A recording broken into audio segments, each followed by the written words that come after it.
আজকের মজাদার গল্প তিন মাছের কথা আরো একটি নতুন গল্পে আমার চ্যানেলে স্বাগত। কোনো এক পুকুরে তিনটি মাছ খুব ভালো বন্ধু ছিল।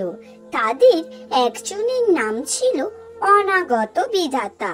সে কোনো বিপদ হইলে সবার আগে তার উপায় বার করতে পারত।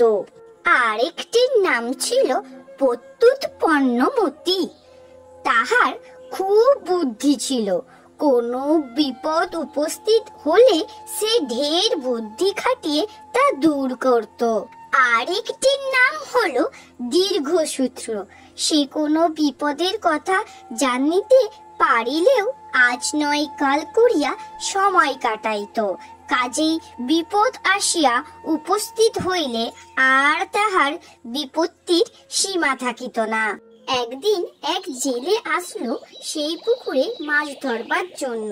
তারপর সে জল সেচার মেশিন দিয়ে জল ছিটিতে লাগিল। এই বিপদের কথা অনাগত বুঝতে পেরে তার দুই বন্ধু প্রত্যুৎ পদ্মমিত এবং দীর্ঘসূত্রকে ডেকে বলল, ভাই, বড়ই তো বিপদ উপস্থিত হয়েছে। ওই দেখো, এক জেলে এসে পুকুরের জল ছিটিতে আরম্ভ হয়েছে। দুদিনের ভেতরেই এই পুকুর শুকিয়ে যাবে। তারপর জেলেরা আমাদেরকে ধরে নিয়ে চলে যাবে। চলো আমরা এই বেলা এখান থেকে চলে যাই। এখনো পালিয়ে যাবার পথ আছে। জল শুকিয়ে গেলে আর সেটি থাকবে না। এই কথা শুনে দীর্ঘসূত্র বলল, আমি ভাই অত তাড়াহুড়ো করতে পারবো না। এখন হয়েছে তাই বাকি, একটু দেখাই যাক না। তা শুনে প্রত্যুৎ পণ্যমতিও বলল, এত আগে ভয় পাওয়ার কি দরকার? যখন বিপদ আসবে তখন যা হয় দেখা যাবে। কাজে অনাগত বিধাতা বুঝতে পারল যে তাহাদের যাওয়ার মত নেই।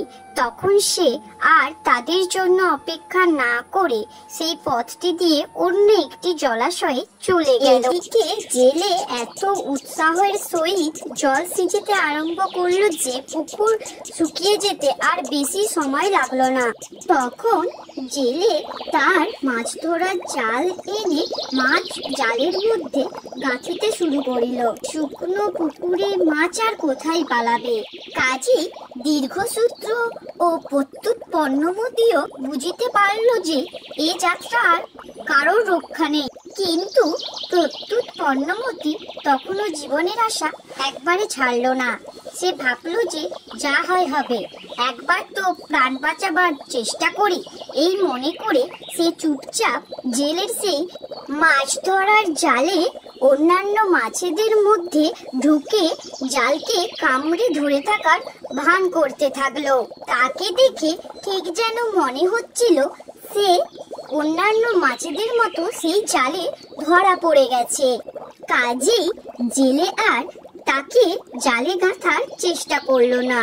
অন্য যত মাছ সেই পুকুরে ছিল তাদের সবগুলিকেই এবং তাহাদের সঙ্গে বেচারা দীর্ঘসূত্রকেও নিজের জালে গেঁথে নিল।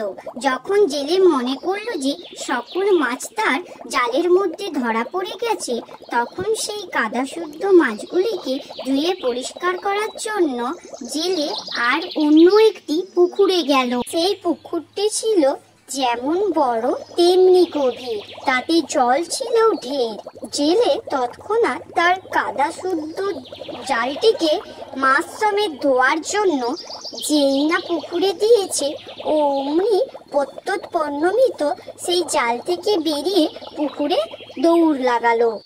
নীতি কথা, এক বাঁচে সাবধানে, আর বাঁচে বুদ্ধিমান। এই সংসারে অসতর্ক বোকার বড়ই যে বিপদ। আমার গল্প ফুরলো